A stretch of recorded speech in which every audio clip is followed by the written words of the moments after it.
Hey, I just wanted to ask you a couple questions. Okay. Do you think it's a smart idea to save money? Oh, definitely. What if I told you that it's no longer important to save money anymore ever again?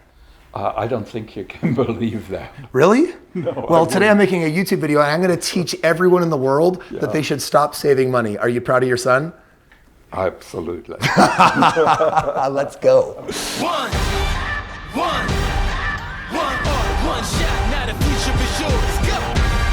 I'm turning dreams into reality. Yeah, it's one shot, now the future is yours. Go. There are people alive in the world today that actually remember the Great Depression.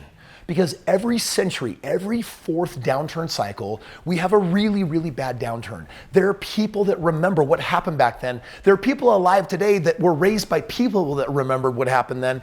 And for that reason, people have all this fear and scarcity about this stuff. So I'll tell you what I've been trained, what you've been told that you shouldn't do. They're saying, oh, you have to accumulate money. You've got to save it. You've got to take your money. You got to put it in the bank and then work harder and put more money in the bank. And then maybe someday you'll have enough. You will never have enough. It is an archaic, dead paradigm. Today we're going to talk about why you need to stop saving money. Stan, now more than ever, you need to understand the importance of saving money. Listen, I don't believe in saving money, but I've never hated saving money more than ever before because cash doesn't hold value. When I hold this money, it's like, ooh, Kris is holding $10,000. Am I really? This $10,000 was acquired 12 months ago. Let's see what's happened in the last 12 months. Oh, as of the end of June, the annual year-over-year inflation rate for the United States is now, it's gone up 8.6% and rising. This means that if you had $10,000 in savings a year ago, today it feels like $9,170. This is a lie. Now listen, it's not that saving is evil, it's that it'll never get you where you want to go. There's an opportunity cost to consider. Wait, Kris, opportunity cost? Oh my gosh, Econ 110 back in college, they would throw out this word, opportunity cost, and I didn't know what it meant. It took me literally all semester before I started wrapping my head around it. You've made a choice. And what is the next best choice that you could have made, and what's the difference between the two of them? Now, how this is a valuable tool is, let's say that you've made a decision that puts you at a job paying you $100 an hour. But what if there was another job out there that was willing to pay you $150 an hour?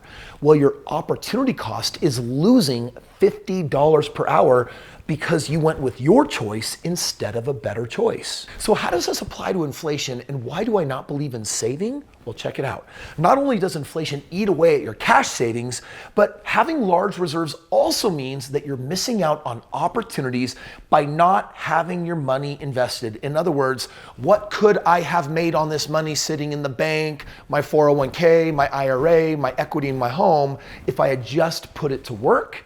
Vehicles that offer single-digit, double-digit, or triple-digit ROIs, they're often seen as risky, but not investing is the ultimate risk. In my world, I know how to put my money in real estate and make 25 or 30 or 40% a year. I know how to put money in the stock market, not through blue chip 401k, IRA, mutual fund, S&P garbage, but by selecting companies that can make me 3, 4, 500% a year. Or I also know how to invest in businesses that will pay me 1,000% a year, 10,000% a year, or more. So understand the dilemma. Why am I making these videos for the world? Because most people don't know what they're missing out on. Most people are afraid because of the previous generation's teachings, or even Dave Ramsey, where it's like, oh my gosh, you can save yourself to freedom. Stupid. Dude, look at how much you've saved. Do you really think by retirement you'll have saved enough? What you'll have saved is probably only 10 or 20% of what you need. How do I know that? Because the average person in their 60s has saved $200,000 for retirement. Give it to a financial planner. And the financial planner says, listen, you don't want to eat that $200,000 by just spending it. It'll be gone in a couple of years because now you're living at $90,000 a year. It'll be gone in 2-3 years.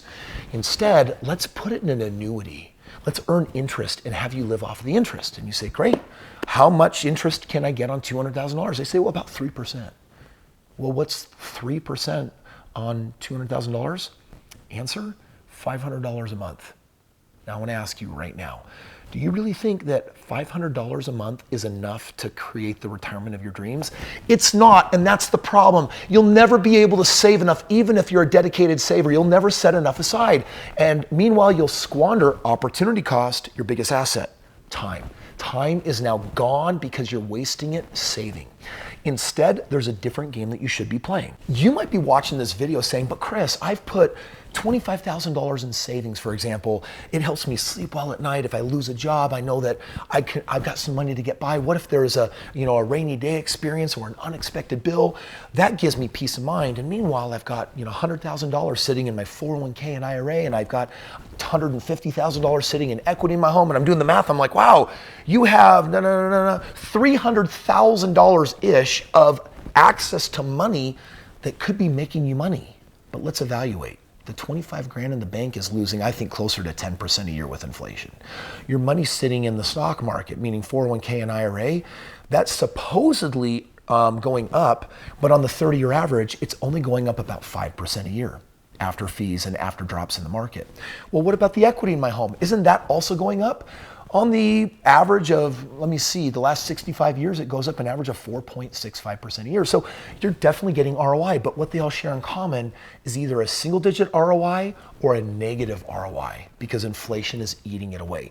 Meanwhile, I know how to take that money and say, oh, let's earn 25% a year. Let's earn 100% a year. Let's earn 1,000% a year. And if you want to really learn how to do that, you best be a subscriber on that channel and ring that bell, because almost every day I come out with a video that is designed to awaken the financial genius and show you how earning 1,000% is way safer and actually a lot easier than just earning 5%. Hold on, Kris. Are you telling me that I shouldn't put any money in savings at all? Well, no, that's actually not what I'm saying. And I also think you should be saving it somewhere else that's more intelligent because of this thing called liquidity risk. Most people know that they should invest. However, many chose to really focus on saving money in the bank. They're afraid of tying up their money because they won't have the ability to access it. They won't be liquid enough when something bad happens.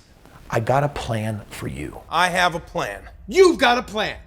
Yes, I don't even believe you have a plan. I have part of a plan. What percentage of a plan do you have? I don't know, 12%.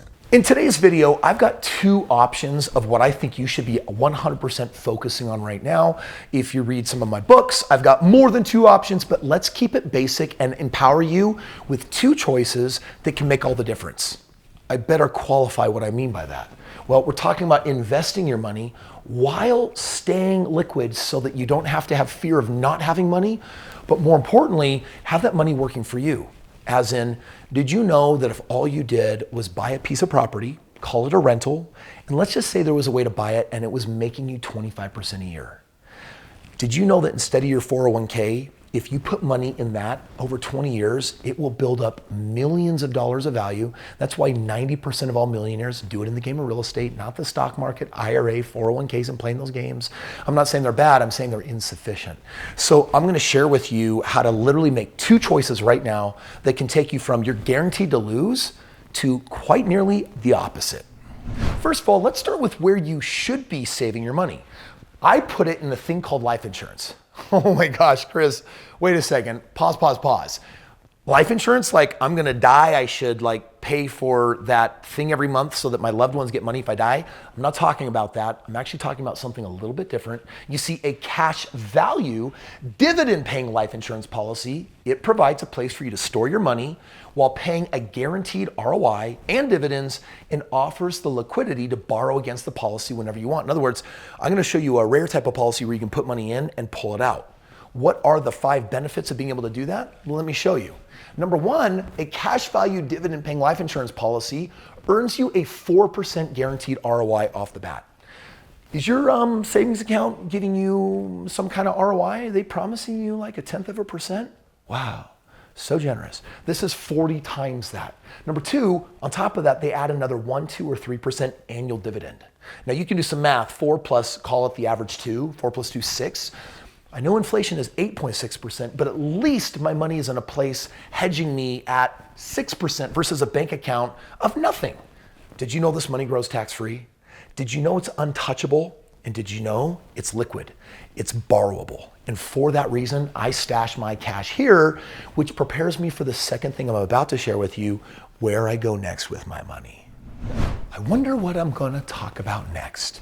The second thing, the baseline option before we get into some of the really exciting real money-making opportunities is real estate.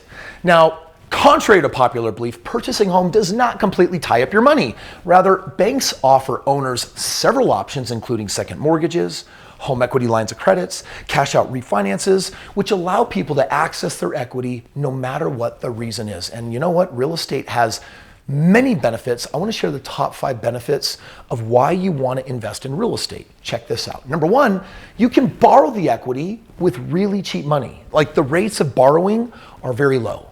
J.B. Shea, a French economist, said that creating wealth is nothing more than moving money from low yields to high yields. Did you know that you can borrow your equity often at 3, 4, or 5%? And if I can show you places to put it earning 25, 50, or 100% or more, that's called positive arbitrage. That means I borrowed for a little bit and I earned a lot, and I'm the middleman, middlewoman, making all that money. So number 1, you can borrow it cheap. Number 2, it annually appreciates. I know the last 3 years have been crazy on appreciation, but the 65-year average, 4.65%, which means that it's growing. Now you need to understand something. You get to buy this property with leverage. The bank is putting up 80 to 97% of the money. So when I say that you're earning 4.65%, you're earning that on the bank's borrowed money as well. So if I put a 20% down payment and the bank put the other 80% down, I'm not earning 4.65%. I'm earning that on the bank's money too. So the answer is it's 5 times that. I'm earning over 23% on my money. 4.65 times 5, which means now I'm crushing it. I'm beating inflation. This is why it makes sense. Next, I get positive cash flow. Like, if you do it the right way, the way I'm gonna show you in the link below, you buy a property and it makes you money every month, you get richer. And that's weird because 401ks don't do that and IRAs don't do that and your bank account doesn't do that. So it's a foreign idea. But when you become an investor, you expect your money to perform for you. And one of the ways that you want it to perform is by growing in value, appreciation. And the second way is by spinning something off every month or quarter that you can spend and have a better life with. The fourth benefit is real estate offers insane tax depreciation benefits. My first 7 years of buying real estate, I didn't pay taxes on a single dollar because that real estate produced so much depreciation tax benefit that it wiped out all of my income. I was earning hundreds of thousands of dollars a year in the beginning of that game once I got traction and didn't have to pay tax on a single cent of it. And the fifth benefit is that if you add up the appreciation and the cash flow and the tax benefits and the fact that a tenant is actually paying off your mortgage every month as they make a payment, that can equal 25% annual ROI or greater. And in this market, I'm often earning 40%, 80%, 100%, but this is my minimum standard. If my money earns me 25%, $50,000 over 20 years becomes $4.3 million. In other words, you only need this many homes in 20 years to have the retirement of your dreams. Listen, if you want more of this, you need some of this.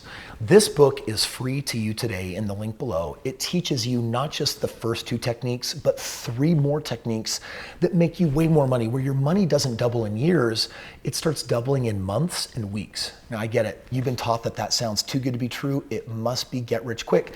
But I got news for you. The wealthy usually become wealthy in 5 years or less because they know how to tap into really high ROI or return on investments, which frankly, that's what today's video has been about.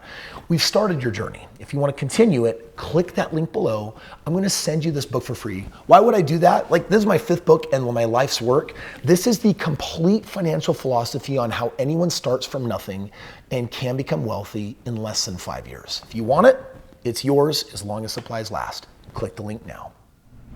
Maybe I was too harsh. I mean, the way I've spoken out about 401ks and IRAs, obviously I've got some trauma with them or there's something insanely wrong with them. It's the latter of the two. In fact, if you click this video right here, I'm gonna share with you why a 401k is the worst investment strategy on the planet. And I'm just gonna walk and swoop around like this. I might even walk closer to you, so don't get maybe too close. I would say you can come up to halfway, and we're just gonna make love to the camera while we do that. The first thing that you should do is you should be